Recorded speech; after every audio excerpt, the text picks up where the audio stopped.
Ever feel that pull towards something deeper? That, that moment where understanding just seems to dawn almost out of nowhere. Today, we're embarking on a really fascinating exploration into the early spiritual lives of two individuals who, well, experienced just that. And their journeys were significantly shaped, really, by their connection with Sri Ramakrishna. Exactly. So this deep dive, we're looking at their early paths. We'll be drawing insights from a biography, focusing specifically on the foundational experiences of Tarak Nath Ghoshal and Nityagopal. Okay. Our aim really is to uncover the distinct paths they took, what sort of sparked their intense spiritual seeking. What made them tick, spiritually speaking. Right. And ultimately what their stories reveal about, well, the nature of spiritual transformation and the profound role a spiritual master can play. Sounds great. Okay, let's start by unpacking Tarak Nath's early journey. His family background seems quite significant here. It really does. Yeah. His father, Ram Kanai Ghoshal, well, he wasn't just the legal advisor for the Rani Rasmani estate. Which, as many will know, is closely tied to the Dakshineswar Kali temple. Exactly.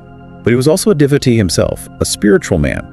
He frequently visited the temple, especially during Sri Ramakrishna's really intense periods of practice, his sadhana. Ah, so there was an existing connection even before Tarak met him directly. Yes, an interesting early, sort of indirect link. Ram Kanai even helped Sri Ramakrishna at one point, with some physical discomfort he was having, using a traditional remedy. That's a fascinating detail. It hints at something underlying, doesn't it? It does, even before Tarak became a disciple proper. And Tarak himself, he wasn't exactly new to spiritual thinking, was he? Not at all. From his boyhood, apparently, he was drawn to meditation. That fundamental kind of human urge to explore beyond the tangible, the seen. Yeah. He even got involved with the Brahmo Samaj under Keshav Chandra Sen. Right, and that's actually where he first encountered Sri Ramakrishna's name. Through Sen's writings. That's the account, yes. The Brahmo Samaj was, a very influential socio-religious reform movement back then. Big deal in 19th century India. Focused on monotheism, reason. So Tarak's initial spiritual leanings were within that more, let's say, intellectual and reformist framework. Before his personal encounters with Sri Ramakrishna kind of shifted things. Precisely. Then we have this period in Delhi. He's still practicing, talking deeply with a friend about God, religion, the big questions. Right, continuing his search. And this is where something really pivotal happens, it seems. His friend mentions someone who has actually experienced samadhi. Yeah, that profound state of absorption where, individual consciousness merges with the ultimate. And that person is Sri Ramakrishna. Wow. That must have hit Tarak pretty hard. You have to imagine it did. It suggests a real turning point. I mean, moving from just reading or thinking about spiritual states to hearing about someone who'd actually been there, done that, so to speak. Exactly. It would naturally ignite a deep longing, a curiosity. It plants the seed that direct realization is actually possible. Something maybe the more intellectual Brahmo approach wasn't quite fulfilling for him at that point. Could be. It offered a different kind of possibility. So he returns to Calcutta, reconnects with the Brahmo Samaj, but it seems like there's a growing dissatisfaction. Yes, the accounts suggest he was searching for something, well, deeper, a more profound understanding, maybe a direct experience. And then he learns Sri Ramakrishna is visiting Ramchandra Dutt's house nearby. A crucial opportunity. He goes, finds this crowded scene, and there's Sri Ramakrishna in this kind of semi-conscious state, talking about, of all things, samadhi. It's like Tarak's deepest yearning is being mirrored right there in front of him. Incredible synchronicity. It really seems like it. This initial meeting, even with the master in that elevated state, it must have validated everything his friend in Delhi had said. Made samadhi real, not just a concept. Exactly. Moved it from the abstract to a tangible reality embodied by this person. That would undoubtedly have intensified his desire for a personal connection. So Tarak makes his way out to Dakshineswar. Their first proper meeting is really insightful. Yes. Sri Ramakrishna immediately asks him about Ramchandra Dutt and Narendra Nath. Who later becomes Swami Vivekananda, of course. Right.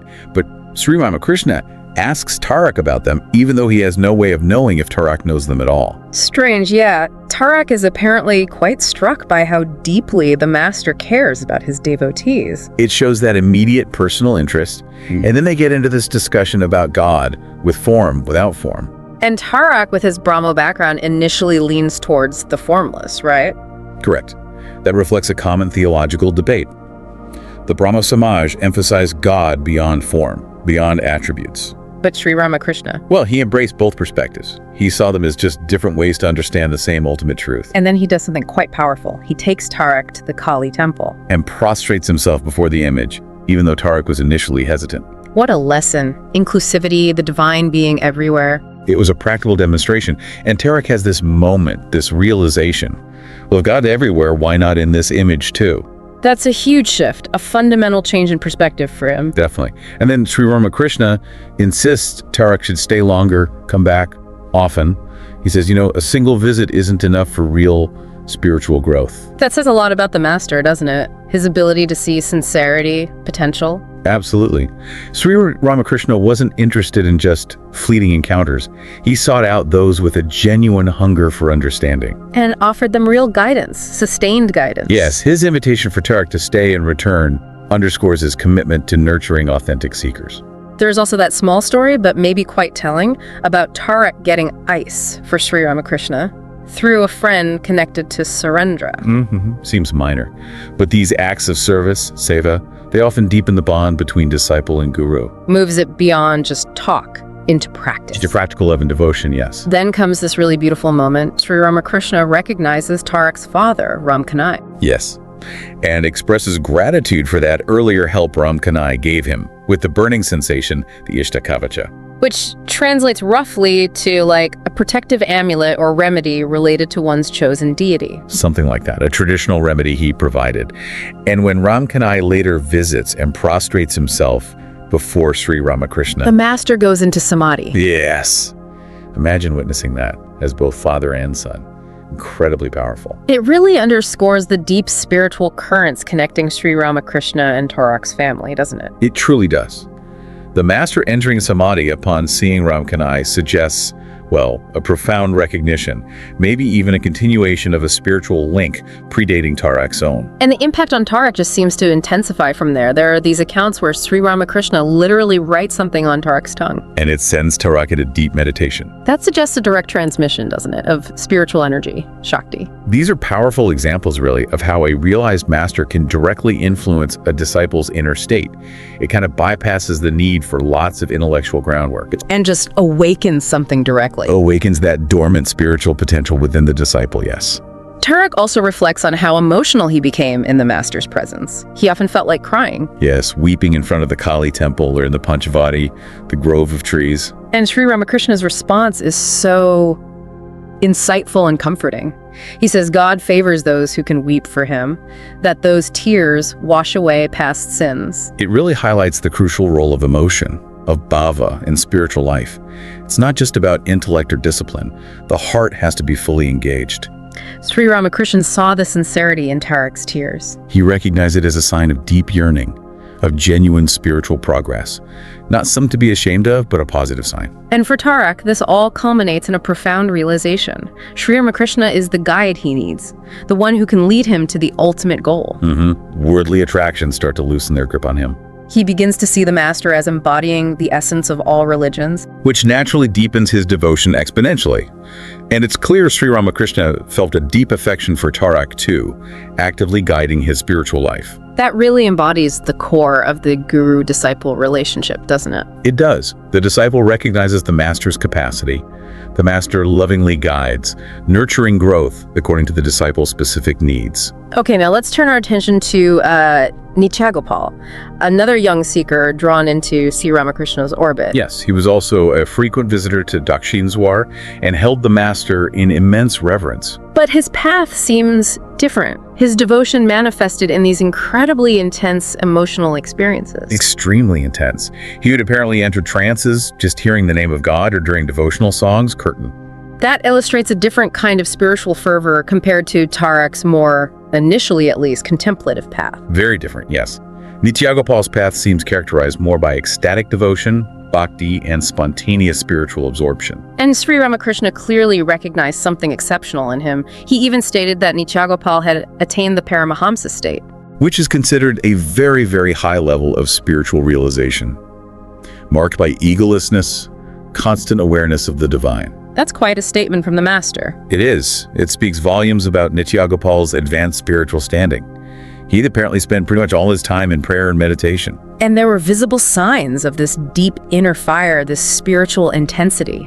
Sri Ramakrishna's pronouncement suggests Nityagopal achieved this state through, well, profound devotion and purity of heart. There's also that beautiful image you mentioned, Sri Ramakrishna dancing in an exalted state, holding Nityagopal's hands. Yes. And during these elevated moments, they would sometimes communicate in a language nobody else could understand. Really? Like a private spiritual language? It seemed so. As if they were connecting on a completely different plane of consciousness, beyond ordinary words. Wow. What does that signify, do you think? Well, these instances suggest a deep spiritual resonance between them, a connection that transcended normal communication. The dancing symbolizes that ecstatic joy of divine communion.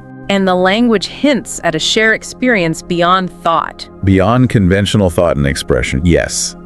A direct heart-to-heart or soul-to-soul understanding. Then there's that incident also at Ramchandra Dutt's house where Sri Ramakrishna enters samadhi And places his feet on Nityagopal's lap. which triggers a powerful emotional reaction in Nityagopal. Again, it highlights that deep unspoken connection and the potent impact of the master's spiritual state on his devotees. That act, placing his feet, is often seen as a gesture of blessing, of grace. Right. Yes, a transmission of spiritual energy, a profound blessing. Nityagopal's reaction just underscores his receptivity and the spiritual intimacy they shared. Now, interestingly, there's also a caution from Sri Ramakrishna to Nityagopal. Yes, about associating too closely with a particular woman devotee who had a kind of motherly affection for him. Sri Ramakrishna explained the stricter rules for sannyasins, for monks, even about looking at a woman's picture. It's important, though, to understand the context here. Right. These specific guidelines weren't meant for everyone, for householders. Exactly. Sri Ramakrishna clearly differentiated. For monks, the path involves complete renunciation. They serve as examples of detachment for the world. So it's about avoiding any potential distractions, however subtle, that could hinder their specific path and role. Precisely. It's about maintaining that focus and purity required for their particular calling as world teachers through renunciation. It doesn't imply anything negative about householder life or women, just different rules for different paths. Okay, that clarification is helpful. And then there's this other intriguing idea. You mean Sri Ramakrishna sometimes thinking Nityagopal might be a reincarnation? Yes, of Gopal Sen, another young devotee who had died prematurely. It's a fascinating thought. It touches on that concept of reincarnation, the continuity of the soul, which is significant in Eastern philosophy. Suggests a pre-existing spiritual bond, perhaps. It could hint at that, yes. Maybe explaining Nityagopal's exceptional purity and seemingly rapid spiritual progress, a connection across lifetimes. So as we kind of draw together the threads of these two early journeys, Tarak Nath and Nityagopal, very different beginnings in some ways. Very different. Tarak, initially more intellectual, drawn towards understanding, who then finds direct experience samadhi through the master's grace. And Nityagopal, whose path was just marked by this intense, almost innate, ecstatic devotion from the get-go. What's truly remarkable, though, is how differently their initial inclinations and experiences played out, yet the unifying element was Their profound attraction to Sri Ramakrishna. Exactly. He became the focal point for both their spiritual lives, the catalyst for immense transformation. And it's also clear that Sri Ramakrishna didn't have like a one-size-fits-all approach to guiding them. Not at all. He absolutely tailored his guidance. He met them where they were, respected their unique temperaments, addressed their specific needs. That really highlights the wisdom, the adaptability of a true spiritual master, doesn't it? It does. They guide in a way that resonates with the individual's nature, recognizing that there isn't just one single path to the divine. There are diverse, valid ways. So wrapping up this deep dive, we really see the incredible power of a spiritual guide in shaping lives. We see the diverse ways deep devotion can actually manifest. Yeah, from quiet contemplation turning into tears of longing to ecstatic trances. And just the immense potential for spiritual transformation that arises when someone genuinely seeks that deeper connection with the divine. All beautifully illustrated through these early formative experiences of Tarak Nath and Nityagopal. It really leaves you thinking. It does. And perhaps it invites a final reflection for you listening in. What aspects of Tarak Nath's initial searching or Nityagopal's intense emotion resonate most with you?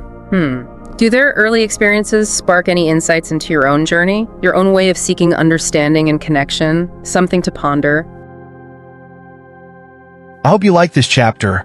We need volunteers and sponsors to create content with even better quality and with more variety. If you wish to join this initiative as a volunteer or sponsor, please click the links given in description below. To help us reach more viewers, please like, comment, share, and subscribe to Biography Central. Thank you for your time. It means a lot. Namaste.